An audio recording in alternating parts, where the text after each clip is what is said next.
한국토지주택공사 LH 아파트를 둘러싼 잡음이 끊이질 않고 있습니다. 어제 정부가 철근이 빠진 LH 아파트 15개 단지 명단과 설계와 시공, 감리에 참여한 기업들의 이름을 공개했습니다. 이런 상황에서 미국계 사모펀드 운용사 론스타가 우리 정부로부터 약 2,800억 원을 배상받아야 한다는 중재 판정에 불복했습니다. 이 내용 정하임 기자와 자세히 알아보겠습니다. 우선 철근이 빠진 15개 아파트 단지가 공개가 됐죠. 네, 보시는 바와 같이 이 15개 아파트 단지인데요. 네. 이미 입주를 마친 단지는 5곳으로 이 중 파주운정과 아산탕정은 1,000세대 이상 대규모 임대주택 단지입니다. 입주 중인 단지는 수서 역세권, 수원 당수, 충청도청 이전 신도시 등 3곳입니다. 공사를 마치고 입주 예정인 단지는 오산 세교 2 1곳입니다. 양주해천은 철근이 설치돼야 하는 기둥 154개 전체에서 누락이 확인됐습니다. 네. 주로 구조 계산이 잘못되거나 단순 누락, 도면 표현이나 상세도 누락 등에 따라 철근이 빠진 것으로 조사됐습니다.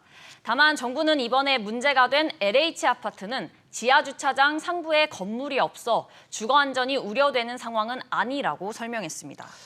알겠습니다. 다른 소식도 보겠습니다. 론스타 측의 중재 판정 불복에 우리 정부는 어떤 입장입니까? 네, 일단 맞불 작전을 펼칠 것으로 보이는데요. 정부는 론스타 측이 낸 취소 신청서를 분석해 조만간 취소 신청을 제기할 예정입니다. 론스타 판정 취소 신청 기한은 미국 동부 시간 기준으로 다음 달 5일까지입니다. 법무부는 지난 29일 국제투자 분쟁 해결센터 사무국으로부터 론스타 측이 중재판정부의 원판정에 대한 취소 신청을 제기했다는 사실을 통지받았는데요. 취소 신청 사유는 알려지지 않았지만 청구액에 비해 지나치게 적은 배상금만 인정됐다고 판단한 것으로 관측됩니다. 알겠습니다. 이 내용 다른 소식도 한번 짚어보겠습니다. 정부 조치에 따라 앞으로 음식점과 마트에서 술을 더 싸게 살 수 있다고요? 네, 그렇습니다. 어제 정부에 따르면 국세청은 주류단체의 소매업자 구입 가격 이하로 술을 팔 수 있도록 허용하는 내용이 담긴 안내문을 보냈습니다. 현행 국세청 고시는 주류 소매업자가 주류를 실제 구입 가격 이하로 팔 수 없도록 규정하고 있는데요.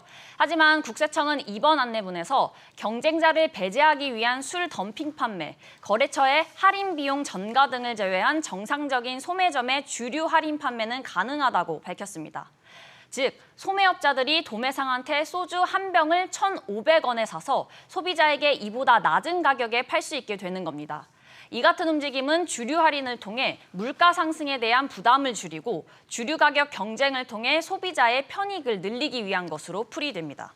네, 이르면 올 하반기부터 외국인 가사 도우미들이 우리나라에 들어온다고요? 네, 우선 100여 명 정도가 올 것 같은데요.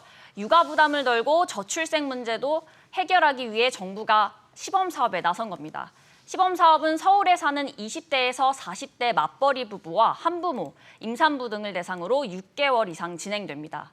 외국인 가사도우미들은 내국인 가사도우미처럼 최저임금법을 적용받고 정부로부터 인증받은 서비스 제공기관과 출퇴근 형태의 근로계약을 맺습니다.